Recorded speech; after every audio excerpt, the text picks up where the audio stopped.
As Governor Deal opened up the legislative session and addressed the business community and a lot of other leaders with Eggs and Issues breakfast recently, he emphasized building a competitive Georgia. And of course, part of that building a more competitive Georgia is making sure that we have a workforce that's ready for the future. And of course, to do that, we've got to have really strong education. So we're going to spend a little bit of time talking with Kristen Bernhard, who is the Education Policy Advisor for Governor Deal's office, Aaron Hames, who you've heard from before in past media symposium sessions, who is Deputy Chief of Staff for Policy for Governor Deal's office, has also joined Kristen. So they're going to spend a little bit of time talking with you about what Governor Deal's priorities are and what we might expect to see emphasized during this legislative session. Kristen? Thanks so much, Diane, and thanks for the partnership for having us all here today. I'm going to give you a brief overview of some of the governor's biggest priorities in education. And while you'll definitely see these directing some of our work this session, we really view them as much broader than just the next 40 days, or I guess 35 days now.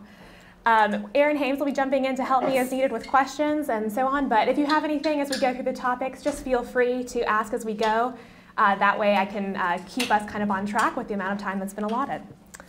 So one of the governor's big priorities for education starts with our earliest learners. We really believe that all students need to have a firm foundation before they even step foot in one of our K-12 classrooms. That, we feel, helps build a strong foundation for early literacy. One of the governor's goals for his administration is to help all children be reading on grade level by the end of 3rd grade. We believe strongly that children need to be learning to read so that after that they can read to learn, and especially as we move into the Common Core state standards, which have literacy embedded so strongly across all of the curriculum, we really believe students need this strong foundation in literacy more than ever. What the governor is going to be working on to help this goal progress, one of the first things is adding 10 days back to the pre-K calendar. This will help our students focus on the quality of the pre-K education they're getting. This will also help us begin to restore pre-K teacher salaries. Beyond the pre-K school year, we are also going to be developing a statewide reading mentor program with $1.6 million in our budget for this next fiscal year. This would provide funding for 17 statewide reading mentors that they'll work strategically with our K-3 teachers as well as DECAL field staff that are already out around the state to help provide the instructional coaching and the targeted supports where we see communities that have the most need. So our early literacy focus will be a primary one setting the stage for a lot of the other initiatives that roll forward. Second main priority for Governor Deal is looking at teacher and leader effectiveness. This is something I'm sure Teresa McCartney has already shared some details about with you. We believe strongly that an effective teacher is the most important part of a child's education. One of the ways that we're working on this is the new teacher and leader evaluations that are being piloted through our Race to the Top program. We believe we need a better system to help identify who our most effective teachers are and help provide the supports to everyone else to get up to that effective teaching level. The evaluation system, which I'm sure you've heard a little bit about, for teachers is Teacher Keys, and that consists of the Teacher Assessment on Performance Standards, the TAP system, which is both classroom observation and documentation. Then we have the Surveys of Instructional Practice, or student surveys, which will be piloted in K through 12 subjects. And then student growth and academic achievement, which will be the student growth percentiles and student learning objectives, depending on whether a teacher teaches in a tested subject or a non-tested subject. Next priority for the governor is a focus on STEM education. We believe very strongly that we need to beef up our supports in this area and make sure that students are prepared for the workforce, the 21st century, and also be educating our students for jobs that we may not even know about today. One of the ways that we are focusing on STEM education is through the Innovation Fund. The Innovation Fund was $19.4 million that was set aside from our Race to the Top award. This was set aside to help develop partnerships between K-12 schools, higher education, businesses, nonprofit organizations to focus on innovative applied learning opportunities for students, particularly in the areas of STEM education. We've already made 2 awards from this pot. The first one was made in August of this past year. We made 5 awards for about $4.9 million total. A couple of the projects there, they're really spread out across the state, focusing on a variety of areas. One of the ones that I found most interesting was what was called 21st Century STEM Collaborations, which was applying Georgia Tech's direct-to-discovery model in a partnership with Barrow County Schools. They're literally bringing scientists and researchers from Georgia Tech classrooms to interact with students in Barrow County. So they are getting really the same level of resources and materials and knowledge and expertise that they would be getting sitting in one of the most high-tech labs right across the street here at Georgia Tech. Now in this round 2 awards, we just made those last week on January 11th. We funded 11 awards totaling $7.1 million. Now if you're doing the math, that leaves us with just over 7 still left in our innovation fund. So you can probably expect to be hearing something from us about round 3 in the future. From this round 2 award, a few projects that I just want to highlight. They're all great, and I would encourage you to look at the full list, which is available on the Governor's Office website. Again, many across the state in a variety of fields. One that I find particularly interesting is the STEM for Life program, which is a partnership between Carroll County Schools and Southwire, which is an electrical wire manufacturing company. And this is really unique because they supplement classroom learning with this experience in the Southwire lab and give students, particularly at-risk students, a job and opportunities to apply what they are learning in these STEM fields in a Southwire environment. So it's a really unique partnership. Another one is in Gwinnett, which is the STEP Academy that they are forming for 8th graders who are at risk or over age. They'll be basically allow them to remediate and catch up 2 years sometimes of educational knowledge in 1 year through this academy program, which is very exciting. So the Innovation Fund is just one of the examples how we're focusing on STEM education in the state. And like I said, we'll look forward to seeing what comes out of our next round of applicants. Now moving on kind of beyond the K-12 pipeline, I want to talk a little bit about Complete College Georgia. This is a priority, the fourth main one for the governor, because we know that by 2018, about 60% of job openings in this state will require some form of post-secondary education. Currently, only 42% of our young people meet this expectation, and so we need to look at some strategic ways to close this gap. So Governor Deal announced Complete College Georgia, which is an initiative that touches on 6 areas. The first one is he called for the development of comprehensive system-wide and campus-level completion plans. The Technical College System of Georgia and the University System of Georgia submitted jointly a completion plan at the system level in December.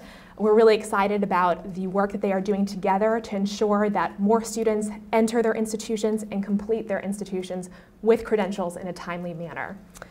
From there, we called on the technical college system to restructure some of their programs to better support the real needs of students.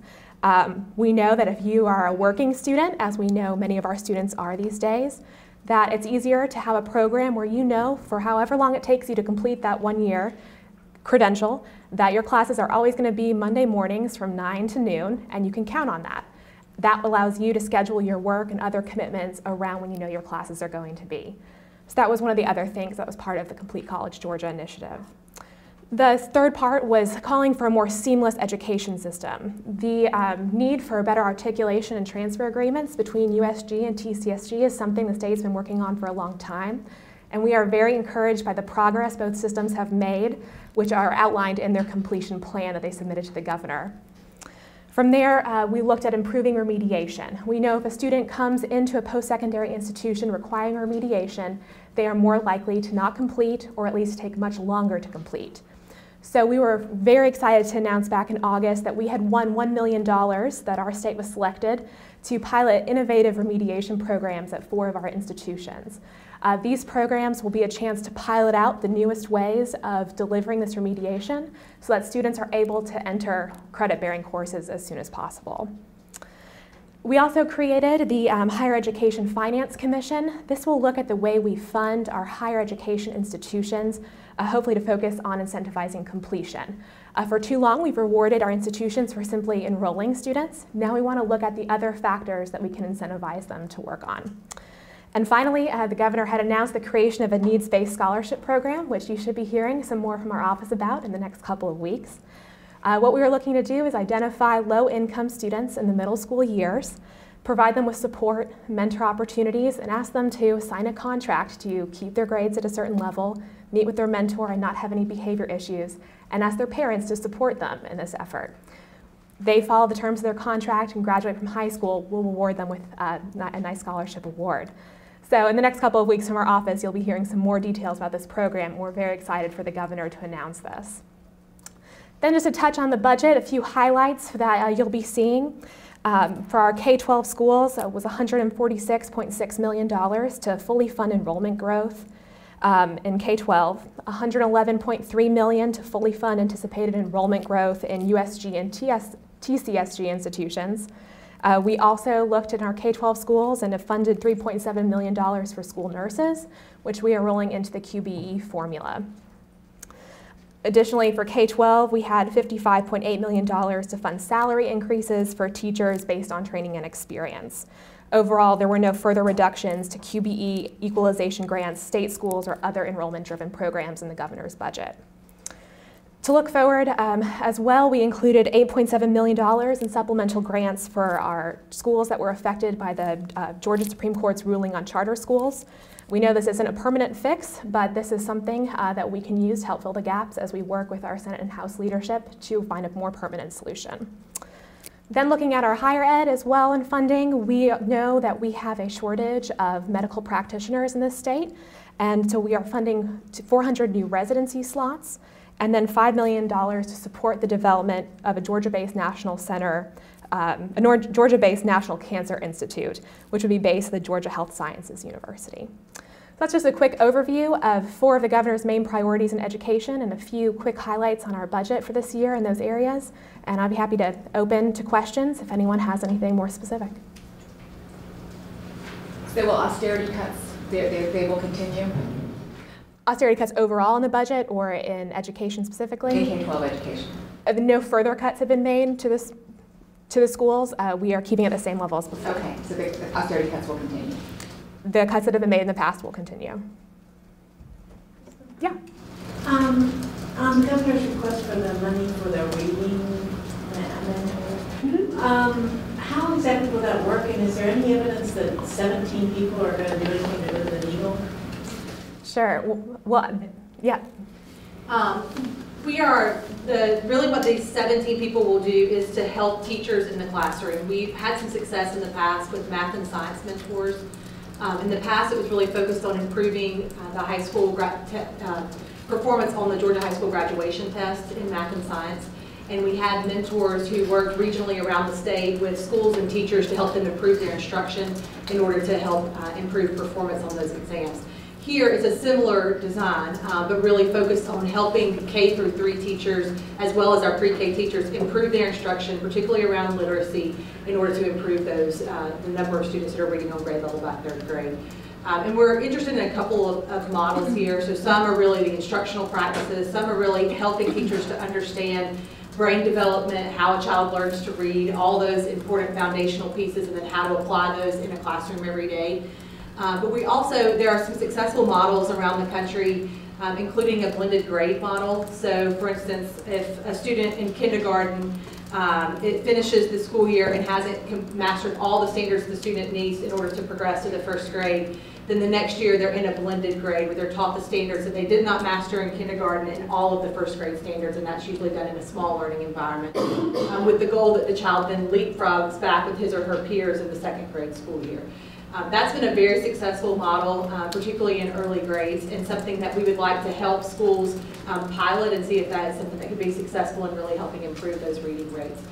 So they'll really do a lot of professional development for teachers in schools around those types of strategies. And is this year-to-year funding? Because I know with the graduation coaches, they were in place for a couple of years, then the funding was pulled, and a lot of schools lost their graduation coaches. Kind of same thing with this. This is contingent upon funding every year? Yeah, the reading mentors is put in for this year's budget. So they'll work beginning in the fiscal year 13, so beginning in July, and then we'll evaluate the work after that year, and if it needs to be expanded or if there's a different way that we can do that to be more efficient or effective, we'll look at that at that time, but it is 1 year funding. And I think we'd like to have districts and schools see the value that these individuals will play as well. Even when state funding was removed for graduation coaches, a number of districts saw enough of a priority in their work to continue funding them at the local level even once funds were cut. I'm just wondering about, and I also was curious to see all these task forces that we have going, because we seem like we've had every one of those task forces, particularly all the STEM work. In fact, Ann Kramer, who you all listed, I think has been on every one of those task forces, and it's still It just seems like we're doing the same stuff over again. How are we going to get different results, I guess, is my question. I mean, because we're not doing the same thing. How are we doing differently then? The training really is completely different around what we're doing now for the Common Core rollout than what we did with math training. So in addition to the availability of webinars, digital training, there's a lot of face-to-face training for teachers.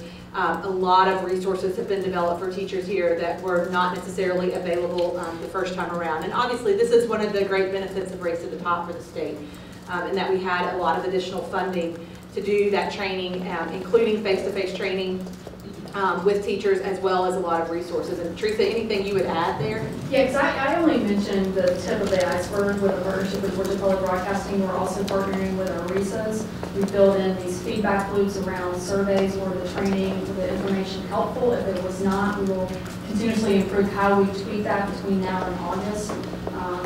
The 8 people at the Department of Education that's really working on the math and English language arts, they're also traveling the state providing resources. It's not one approach, it's multiple approaches. But are you using a train-the-trainer model, which what DOE talked up big time with us for math? Our hope is that all teachers log on next week for the kindergarten, and it's going to be on GPB's website, where if they could not log into that time, they can go back and hear the exact same thing that other teachers heard. It's definitely not train-the-trainer. And how confident are you that webinars, I just heard a World Bank. It's more than a webinar. Okay. It's actually a live session where teachers can type in questions, so it's going to be more of an interactive. So maybe it's more than just a webinar. And you're confident that that's going to be a way to train our teachers, sort of a souped-up webinar. I'm just curious, because I just think that's the issue with the training. And if it failed so badly on math, which DOE now acknowledges, it doesn't seem to be we were doing that much different, except the online component, which there's sort of mixed data on whether online works for education right now. But I would note here just one other thing that's important to remember is the Common Core is not that different from the Georgia Performance Standards. You're not asking teachers to teach a completely different curriculum. And the alignment there, I think it's 87% in English language arts and 91% in math. And so there's incredible alignment between the Common Core state standards and the Georgia Performance Standards. And so a lot of that work, professional development and training, and teachers really having the tools that they need in order to be able to teach this curriculum has already gone in, has already happened over the last 5 or 6 years as we've implemented the Georgia Performance Standards. So it's not as if this is a completely new thing for teachers. But it is a lot of additional support for teachers and a lot of additional training. And I completely agree with Teresa's comments that even the webinars, they're not a traditional webinar like you're thinking, where a teacher's just sitting at his or her computer and they're kind of reading what's online. It's interactive. The teacher has an opportunity to ask questions. And that's just one example of the type of training that we're doing. So there's a wide variety of training on Common Core standards. And then also, again, there's multiple tiers here. We're also bringing in teachers throughout the state to develop additional resources framework around it. So again, it's not just one approach, it's providing multiple approaches and different resources. Through the Gates Foundation, there's a work around some of the math, again, developing more resources. It's just not one approach. I do have a question though, because you said there was more money because of Race to the Top, but just the other day, correct me if I'm wrong, I was told that this is going to be less costly. We're only spending $900,000 for the rollout of this compared to millions we spent on the first one. So, which? Oh, it's definitely more than 900,000. Digit numbers, Nancy. Okay. Yeah. I hate to open up the teacher evaluation Pandora box again, but I just have to ask this. Sure. I represent North Fulton County, some of the highest performing schools. The CRCTs up there we could really care less about, because proficiency on a CRCT means about 50% of the NAEP score, so we're looking at other things. If you add this teacher effectiveness tied to the CRCT performance, are we still going back to teaching to the test when parents are screaming, we don't want teachers teaching to the test anymore, and you're building in this where they have to, because now you may tie their merit pay into it. So I know it's kind of a convoluted question, but how are we getting away from teaching to the test when the test, for all intents and purposes, has not proven to be a measure of student success? I would say it's not proven to be a comprehensive, complete measure of student success. It's certainly one component, and it's one component of the evaluation system. The student growth percentile, though, really measures academic progress of all students, and that's what we want to see. I mean, for any student, your student that struggles the most and your most gifted student. For every student, I mean, our goal, every individual teacher's goal is that every one of those students for a year's worth of instruction has a year's worth of academic progress. And what is your academic progress based on? Letter grade, CRCT, what are you basing your academic progress on? It'll be based on a wide variety of things. So certainly part of that is standardized tests. It's going to continue to be standardized tests. Part of that, though, is student learning objectives, where teachers really are determining measures within their own classroom for measuring student progress. And that is work that is ongoing in our partnering districts now. In addition to that, of course, on the teacher evaluation side, you're not only looking at the student outcomes, but you're also looking at what's going on when a certified trainer comes into a teacher's class and evaluates that teacher's instruction. What are we seeing? What are we seeing from student input? It's taking all of those things comprehensively and really improving the way we evaluate teachers and really doing a much better job at giving teachers much better information so that those teachers can continue to improve their instruction. I mean, I don't think there's anybody up here that doesn't firmly believe that teachers are the most dedicated profession and they want to improve. But we need to do a better job of giving teachers more information, information that really helps those teachers improve their instruction, and then really do a better job of professional development.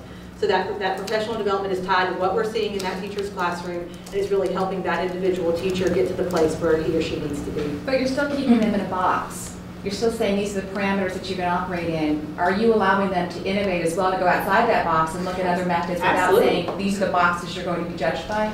Of course, absolutely. Yeah, I don't think in any way this is putting them in a box. And certainly coming from being a former classroom teacher, I don't think in any way we're doing that.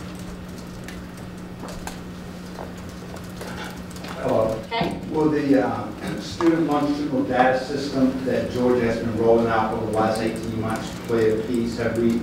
We all have one that in the Race to the Top, where it gives the teachers like overall assessment of where their class stands Yes. for average, Yes. proficiency level, with all these test Yes. scores, attendance, and other factors in evaluating? It is, and I mean, you know, one of the things the longitudinal data system allows is if I'm a classroom teacher and I get my student roster at the beginning of the school year, I don't have to wait for the first 4, 5, 6 weeks of school to determine which students are really lacking in math skills. I know that coming in because I have access to that student's test scores from the last 4 years. That's a huge advantage from an educational, instructional perspective, because you already know that. You already know, I mean, and not only do you know that this child last year didn't perform well in math, but you know that the student really struggled with fractions. And so you can hit the ground running and help that student from the very beginning of the school year. So the longitudinal data system, from a teacher's perspective, not only is it great from a state perspective in really helping to drive policy, but it is just an incredible tool in a teacher's hands to really help improve instruction. You know, so many of these things fail, of course, in the day-to-day application of them. So, Teresa may be able to answer this. How much time, looking at this teacher evaluation system, how much time, which is key, because we're going to use it to judge our teachers doing a good job and ultimately maybe paying them, how much time are you suggesting a principal should be given to a single teacher's evaluation? Because we should be able to do some simple math and say, is it humanly possible for a principal of a high school with, you know, hundreds of teachers and sort of fires to put out and all sorts of things to do this? Because of course we all know class keys was like a, you know, phone book size evaluation system. So I really want a practical answer to how much do you want time per evaluation should a principal give?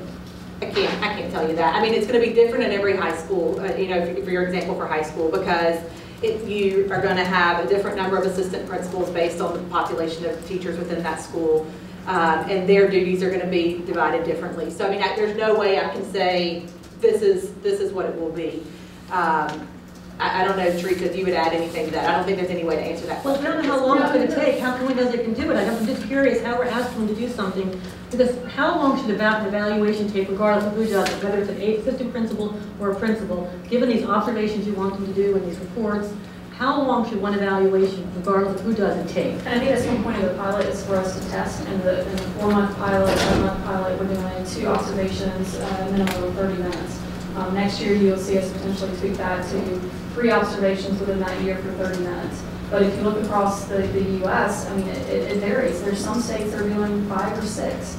I don't think we want to be very, we want to see what we learn and see how we need to tweak that. And also, it's not just that principal in that school that's going to be the evaluator. It could be a department head. You can't force one person into a role. It needs to be based on what's best for that district. You may have some principals that aren't really strong in certain content areas, so they would probably prefer to have a different evaluator. But there still needs to be some set of certification requirements that you have to be able to determine who are the evaluators, and they give some flexibility within those districts.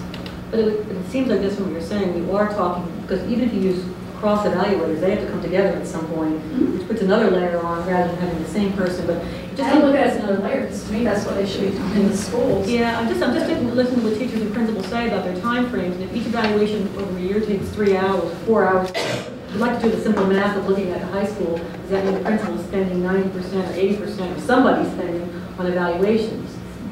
I don't know. And then do we know those evaluations lead to higher student performance? You know, there's not necessarily evidence saying that. I'm just curious about committing principals, all of us, to a lot of extra work and not knowing if it has a payoff. I mean, I think that's the great thing about an evaluation in the pilot, and I can't imagine it not having a payoff. I think when you have people in classrooms, if it's a principal, if it's a department chair, instructional leader in that school, you're going to see positive results because it really builds collaboration. People are working together. They're going to have to improve. Okay. Well, and I think, again, the most important thing we can do comprehensively is to put an effective teacher in every classroom. I mean, that's the #1 goal. And principals, no question, are some of the busiest people. They have one of the most difficult jobs in this country. There is no question about that. And there are a lot of things on their plate, but there's nothing more important than ensuring that there's an effective teacher in every classroom. And this evaluation is a key part of that. So I think from a priority standpoint, it certainly ranks up there. And how much time will be allocated to that, we'll learn through the process. What's the right amount of time, and that's going to vary. We're never going to be able to tell you from a state perspective every principal should be spending X amount of time. I don't think that's ever going to be the place where we're going to be. But from an importance standpoint, there's really nothing that's more important than that work. Was there any thought in the governor's budget to looking at class sizes? I know my daughter in 5th grade has 32 kids in her classroom. So if you're asking teachers to be more effective, and in the last 5 or 6 years we've added an additional 10 kids per classroom in some areas, was there any thought about reducing that and giving teachers, when you talk about giving teachers more tools, that's great, but you've also expanded the tool, you've expanded the classroom so much. Any thought to? It wasn't a priority for us. I mean, the research honestly is just not there to show that reduced class sizes improve student performance.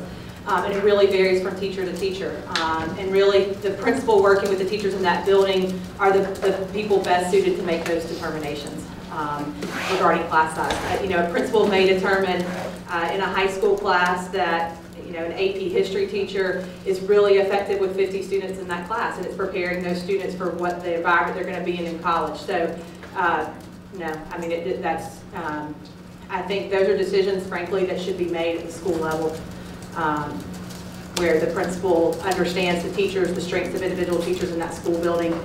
So it wasn't something we looked at from a state perspective. Well, we have a gentleman who is going to join us for this last portion near the morning before lunch, who I know can handle the tough questions, and that's Herb Garrett with the Georgia School Superintendents Association. We've had a couple of questions about school funding already, reference to the austerity cuts, Herb, and I know that it is such a complex area to understand and to really wrap your arms around, but there is no one better in this state to address school funding and education funding, and what can we expect as we move forward than Herb Garrett. Thanks, Diane and Steve and the partnership for once again giving me the scintillating topic of budget right before lunch. I just can't tell you how much I appreciate it, realizing that I'm the only one standing between you and a sandwich. So I'll do the best I can to keep it brief. What I thought I'd do, I thought about this yesterday and sort of altered a little bit about what I was going to say, and looking around in the room, I think this may have been the right decision based on the sort of the general age of the reporters who are sitting in the room, certain parties accepted, Nancy.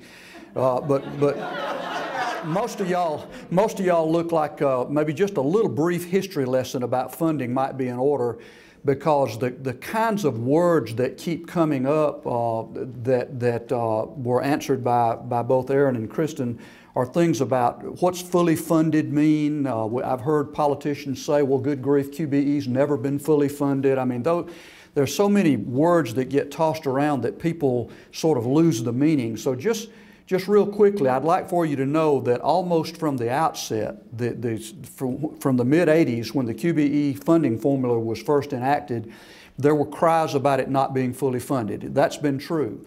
But that argument is a very different argument today than it was 25 years ago.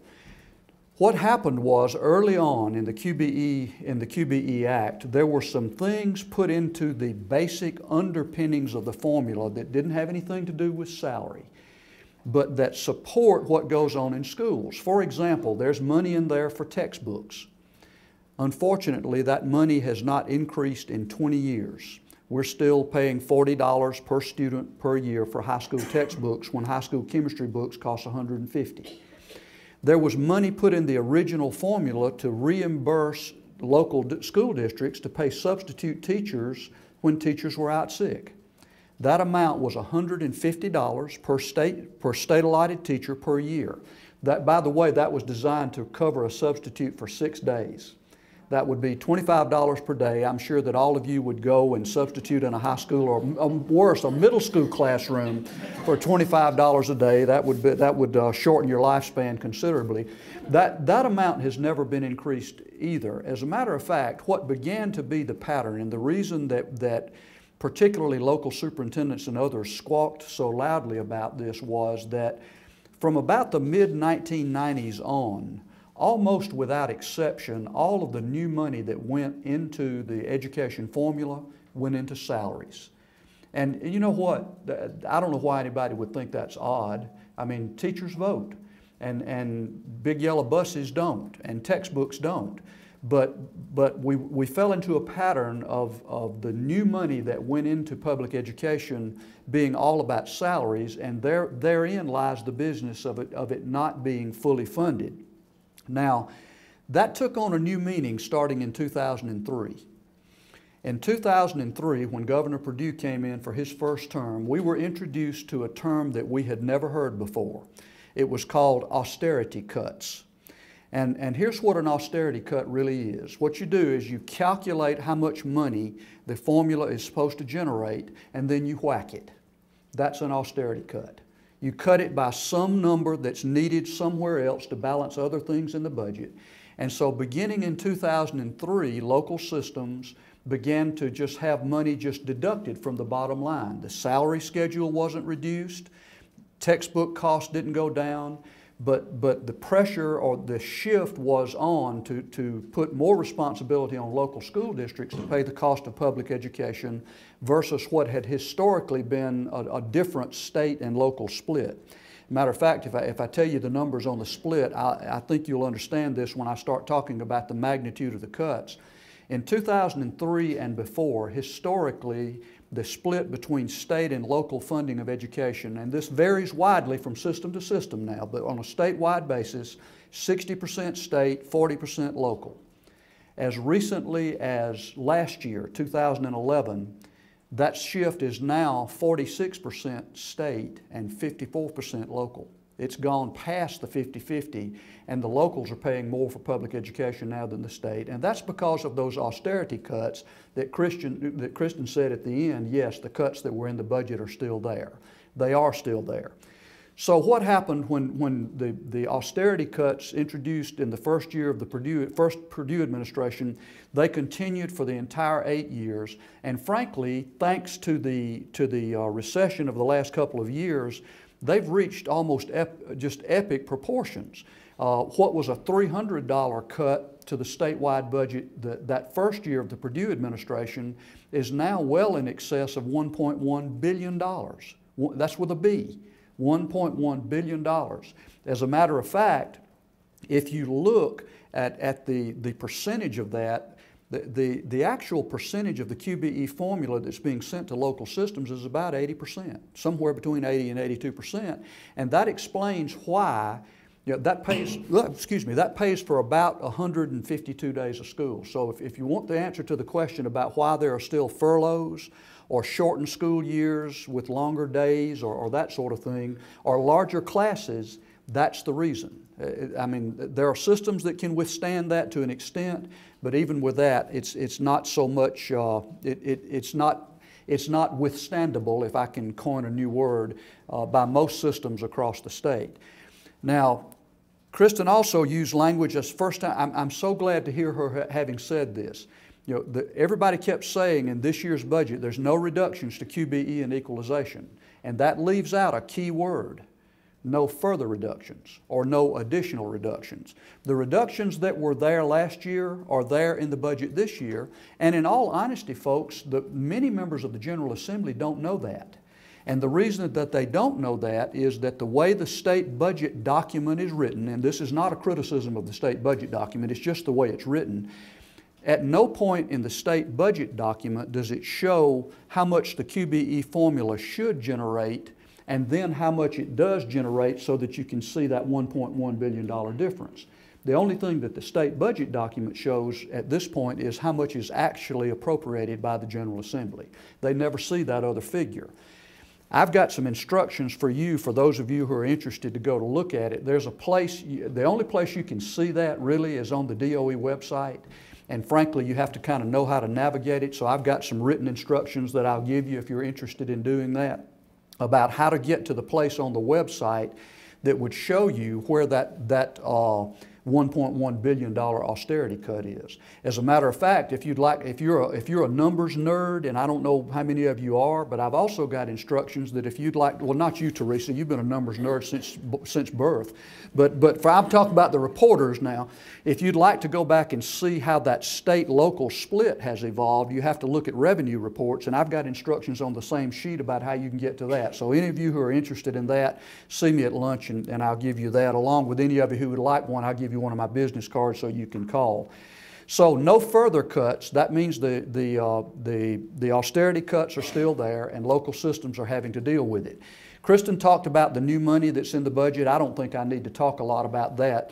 There is money in there to cover enrollment growth. The only people who get that are systems that are growing. So if you're in Seminole County, Georgia, you don't get any extra money. You're pretty much stuck with what you've got last year. And then make sure that you understand there are some people who have interpreted that $55.8 million for training and experience as a teacher pay raise. That is not an across-the-board teacher pay raise. That is money that pays teachers for advanced degrees and more experience, training and experience. It's just generated by the formula, and it's not a teacher pay raise for everybody, but some have interpreted it that way. A couple of other things that I think are useful for you to know as you look at the budget and then to have a better understanding of the pressure on local school districts. One is technology. Most people are surprised when they hear that local school systems get $0 out of the lottery for education. When it was first passed, there were three purposes for the lottery. Not only the Hope Scholarship and pre-K, that's two, but there was also, and there still is, a provision that money can be allocated to local systems for technology.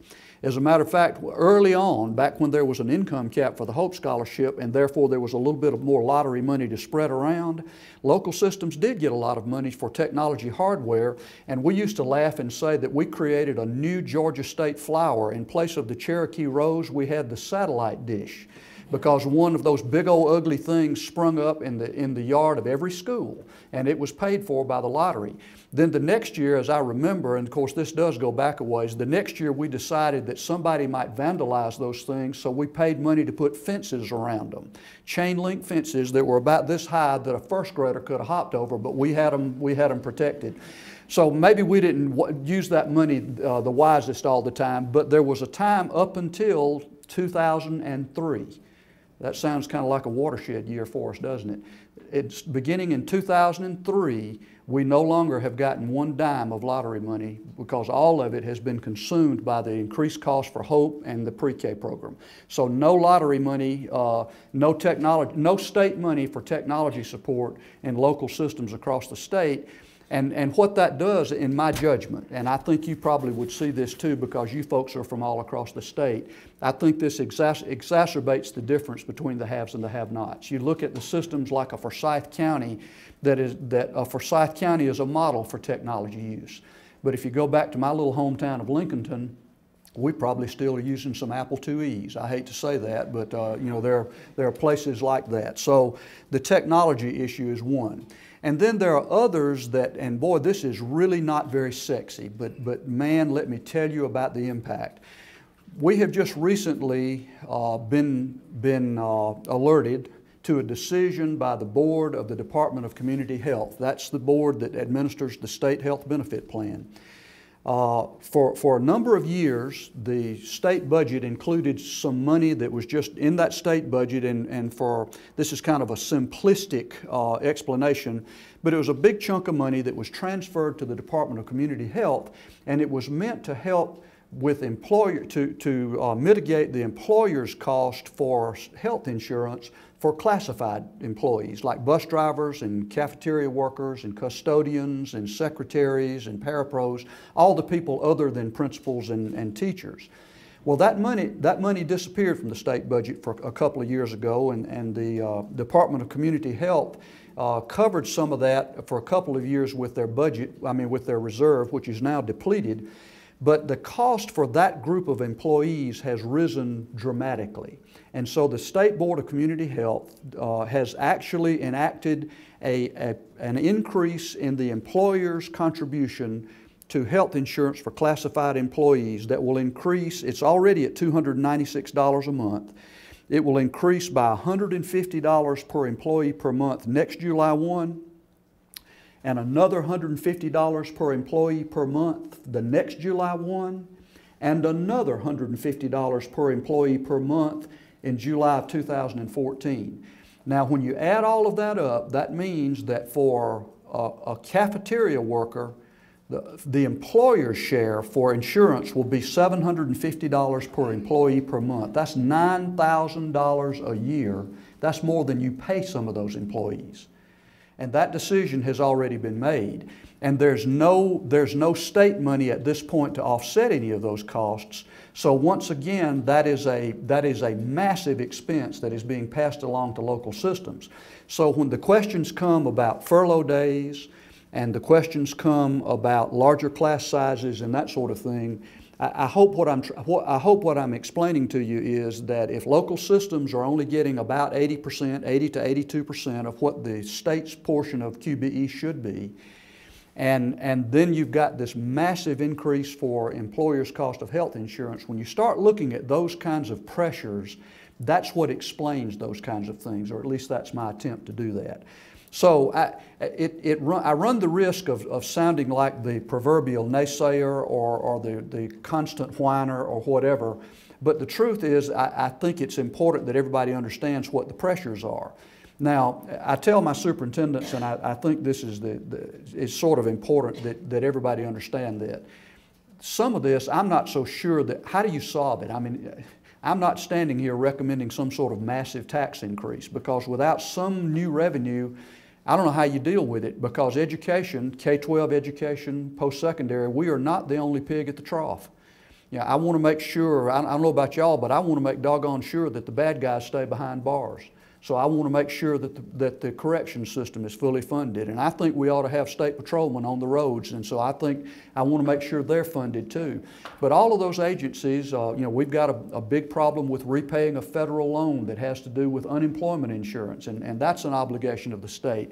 So I know that the state has a number of financial obligations that they've got to take care of. And while I like to think that we're the most important, we also are one of many. And so I think there has to be some sort of commitment to turn that boat around, but it's kind of tough in the middle of the recession. I just hope that there's a commitment to do it long term for the future. Well, As I do always in these sessions, I've told you everything that I know. I made a little bit of it up, but you'll never know which part. But I'll be glad to stop and respond to any questions that you might have. So Herb, can you talk a little bit about the School Financing Commission and how you all, what looks good for you all in terms of retooling, QBE? Yeah, the Finance Commission is, I still hold on to the belief and the hope that it's a legitimate effort this time around. John Brown was pretty blunt in his opening remarks to the commission about how we've seen so many of them fall on their face, but I believe that it is filled with well-intentioned people, so I'd like to think that it's going to do the right thing. It was heartening to me to hear Jack Hills. I don't know, it's Senator Jack Hill from Reidsville. Jack is on the commission, chairman of the Senate Appropriations Committee, and in my judgment, one of the good guys at the Gold Dome. Jack's one of those people that when he says something, you can take it to the bank. And at the last meeting, he talked at length about how he realizes how little the state has provided in the way of support for technology and how important that is in today's education arena. So I think I really think that there's an intention to do well and to do right. However, they're honest about it.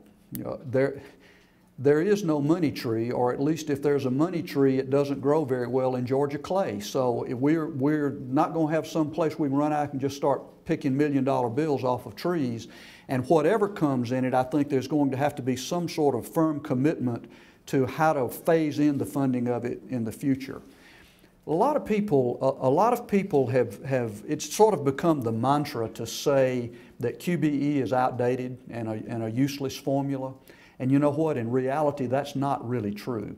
QBE is a funding formula. You got to have some kind of formula to fund the schools. I mean, local folks have got to have something upon which to base their planning and to understand where the money is going to come from. QBE is outdated. There's no mention anywhere in QBE about technology. So I'd call that pretty well outdated. There are just things about it that need to be updated, but at the end of this whole process, I'm of the opinion that we're still going to have some sort of formula that deals with a per student allotment, and I hope, like QBE, that it recognizes that some students are more expensive to teach than others, which drives class size.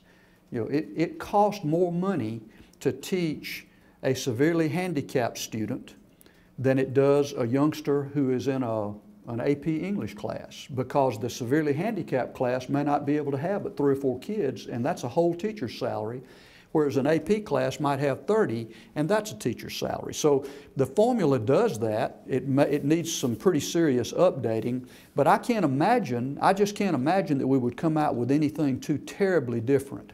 The only thing I've heard that sounds real different from that, and I hope we don't go down that path, is I've heard people say, well, why don't we just at the General Assembly, why don't we just pay for the classroom and we'll let you locals pay for everything else?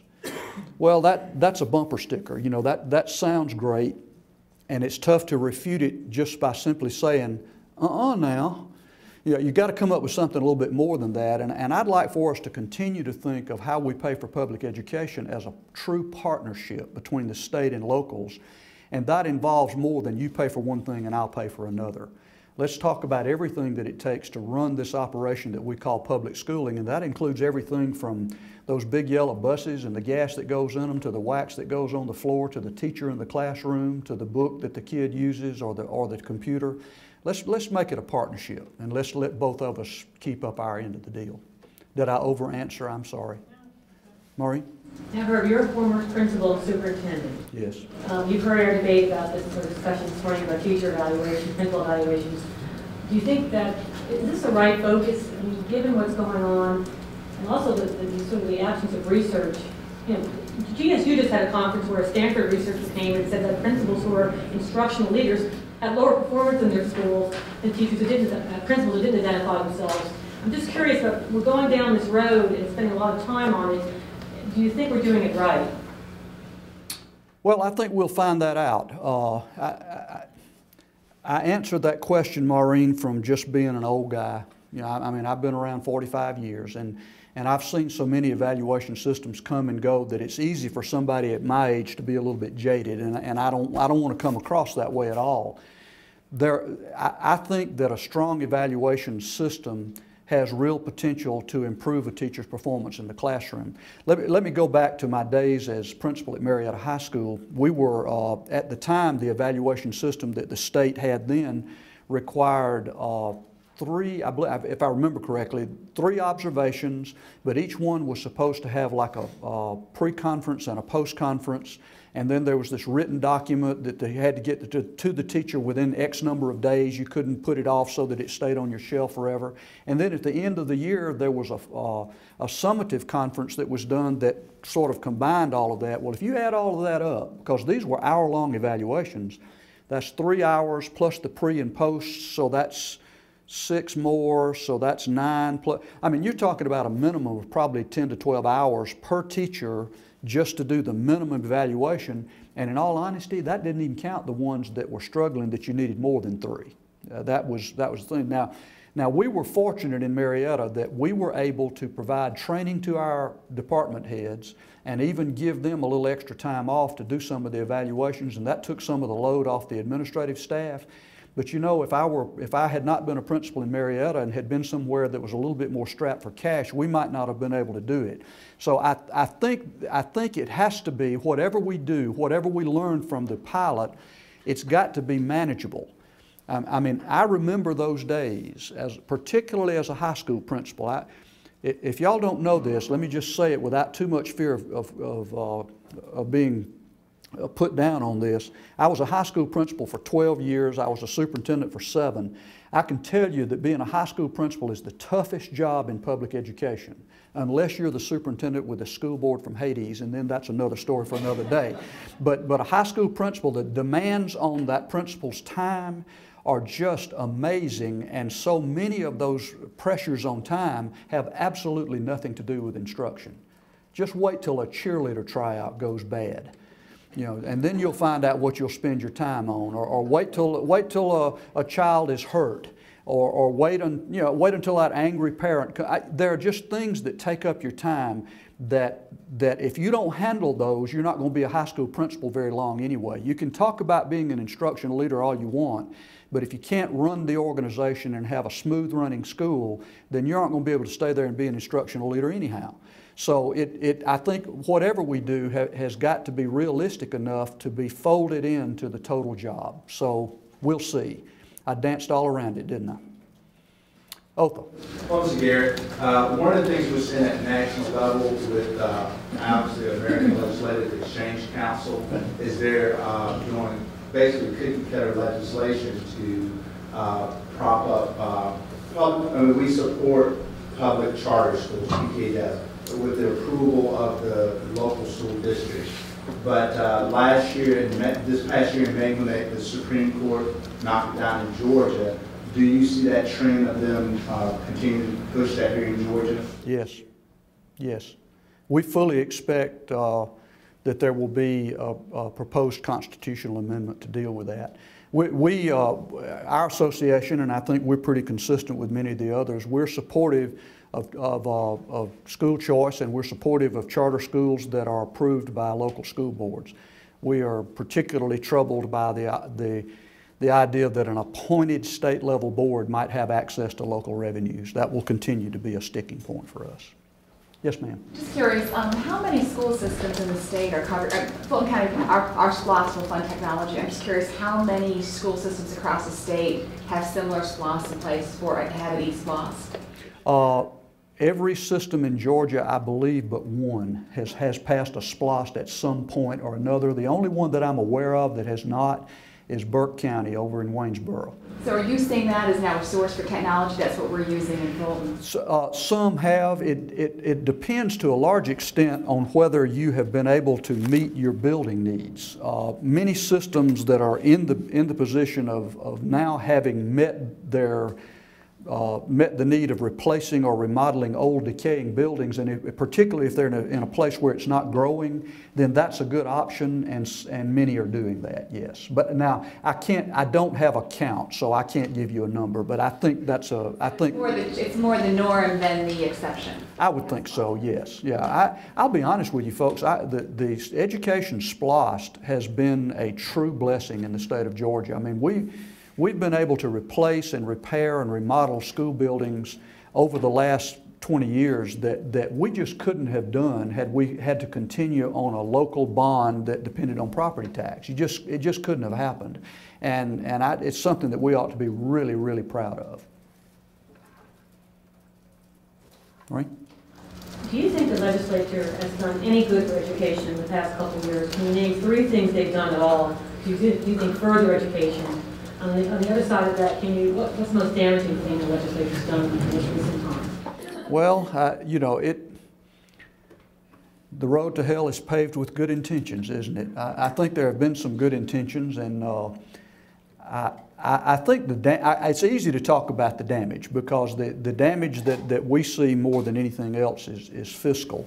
There are systems that are barely able to keep their head above water because, you know, while you may go to a metro system, and I'll pick on Fulton County simply because I know that at least historically only about 30 to 35% of their funding has come from the state and the rest of it's come from the local. But if you go to Pelham City in South Georgia, where 80% of their money is state money, then they're hurting worse than a Fulton is because they don't have the local wherewithal to get it done. So I do think that one of the bigger hurts they put on folks is the fiscal hurt.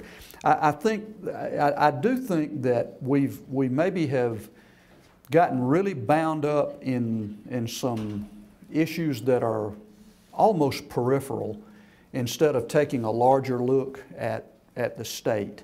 Again, I'm about to sound like I'm some sort of opponent of choice and that sort of thing because I know that's the fancy word these days, but the truth of the matter is that things like charters and vouchers and that sort of thing just aren't much good in rural Georgia. I mean, they're just, what do you do if you're in Lincolnton, Georgia, in my hometown, and there isn't a charter school and there isn't a private school, and some of the ones that are private, you'd think twice before you chose that over the public school. So I think we may have allowed ourselves to get wrapped up in more peripheral things than an overall look at the good of public education. And I'd like to think that perhaps, just perhaps, that this funding commission might help to refocus a little bit of that. I do think that I said it before and I'll say it again, I really do believe that this effort to try to take a look and redo the funding formula is an honest effort, and perhaps some good will grow out of that. I know last year you talked about I'm trying to think, I can't think of the word now, where schools, the fair share Local fair share. Local fair share, obviously, you know, Fulton is one of the largest givers. Mm-hmm. I know you were looking at that last year about tweaking that formula. It didn't go anywhere. Is there anything on the horizon that they may take a look at it this year? I think so. Now you're getting down in the weeds a little bit, and this is probably more than you want to know. But I do think that when the funding commission, the subcommittee that's working on the basic formula, no, the commission's done some stuff. As a matter of fact, this extra money for nurses that Kristen talked about, that's directly out of a recommendation of the commission to rechange, you know, to add some money and redo the funding formula for nurses. So some of that is kind of interim stuff, but when they look at the bigger picture, I think they're going to look at a different way to do what is called a required local effort. We call it local 5 mil share, but virtually every state has something that's called some kind of required local effort that ought to be there, and there is a better way to do it, we think, and we're going to recommend it. I don't know that I need to get into a long explanation of it, but it's a better way. We think it's at least as good, if not a better way, than the local 5 mil share. What is the official name of that? It's not student finance? No, it's the Education Funding Commission. It used to be East QE Square? No, it's not the IE Square group. That's been defunct now for several years. It is on the DOE website, and it's House Bill 193 from last session. So, yeah, email me, Ashley, and I'll send it back to you. Okay. Okay. But then the group you're talking about was created because the last group had the recommendations that went nowhere. And so isn't this the second? Isn't this the reincarnation of that group? With a better focus? Well, sort of. That group didn't accomplish what it set out to, because it set out to accomplish a new funding formula, and man, did it ever get off track with that. This one actually, though, the impetus for this, and it's the first time you can say this, the impetus for this did not come from the governor. It came from the legislators, primarily from the House and Senate Education Committees. And they went to the governor and said, if we push this, will you support it? And Governor Deal agreed to do that. And so this was one that sort of bubbled up from lower in the levels than actually one that started. So this is kind of a new one. And they've actually got a pretty good cross-section of people. It's not all just legislators. There's a handful of those, but there's a local superintendent on there and a local system finance director and people who actually know how this stuff plays out on the ground. The danger you have is people making decisions that don't know actually how it plays out when you put it in the car and drive it. So I think there's a chance for a better outcome this time around. Well, okay, Diane, I think I may have stopped early enough that they will appreciate it. I have, if any of you want these sheets on how to access the DOE website to get that nerdy information, then I'll leave them up here on the corner. Herb, did you give a plug for your website? Herb does a regular analysis of the legislative day. Yeah, we're the Georgia School Superintendents Association, and I will leave Bill a handful of my cards if any of y'all want to do that. It has our website on there as well as my email address. Call me anytime. I'll be glad to talk to you. Nancy and I are regular communicators, I think. That's mainly because we're both graduates of the Harvard of the South. Y'all know it as the University of West Georgia. But we talk alumni talk, so that does that sort of thing. But our website is gssanet.org, gssanet.org.